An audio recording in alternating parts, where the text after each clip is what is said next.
নমস্কাৰ বন্ধুসকল, আমি আছো আজি আমাৰ ওচৰৰে পবিত্ৰ গণেশ মন্দিৰত। তাৰ সৌন্দৰ্য আৰু পৰিৱেশ কেনেকুৱা সেইটোৱে আপোনালোকক দেখুৱাব খুজিছোঁ আৰু ইয়াৰ জনসাধাৰণৰ ভক্তি কেনেকুৱা। আহকচোন আপোনালোক বন্ধুসকল আগলৈ।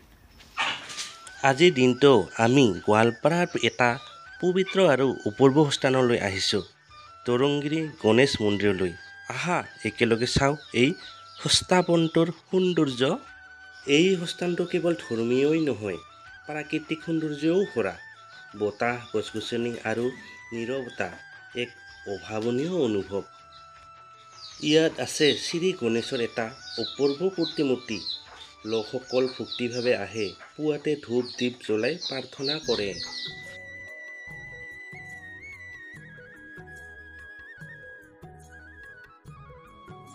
এইটো মন্দিৰৰ মুখ্য প্ৰৱেশদ্বাৰ। কাষতে আছে সেউজীয়া গছ-গছনি। পৰিসৰটো একেবাৰে শান্তিপূৰ্ণ। এই মন্দিৰটোৰ স্থাপন হৈছিল বহু বছৰ আগতে। কোৱা হয়, ইয়াত প্ৰাৰ্থনা কৰিলে বাধা বিপত্তি আঁতৰ হয়। স্থানীয়সকলে ইয়াক শ্ৰদ্ধাৰে পূজা কৰে। তৰংগিৰী গণেশ মন্দিৰে কেৱল ধৰ্মীয় নহয়, মনৰ শান্তিও দিয়ে। আপোনালোকে এবাৰ আহি নিজে অনুভৱ কৰি চাওক। চেনেলটো ছাবস্ক্ৰাইব কৰিব নাপাহৰিবা দেই।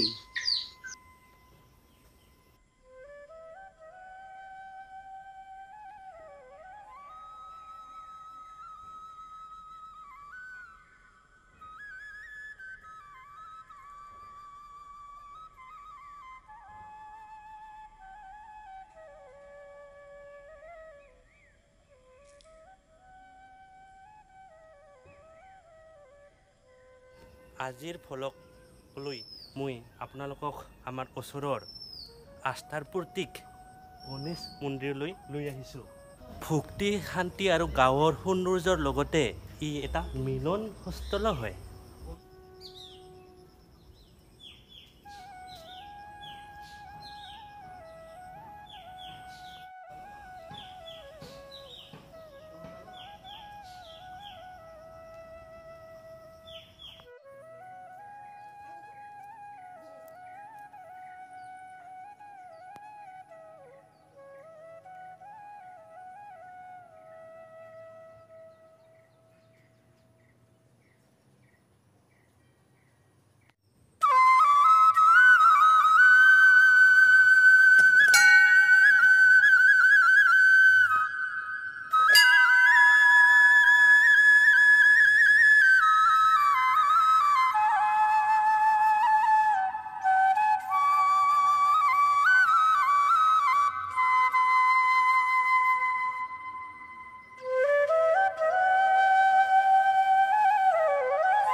আপোনালোকে যদি মোৰ ভিডিঅ'টো চাই ভাল লাগিল, লাইক, কমেণ্ট, শ্বেয়াৰ আৰু ছাবস্ক্ৰাইব কৰি দিব।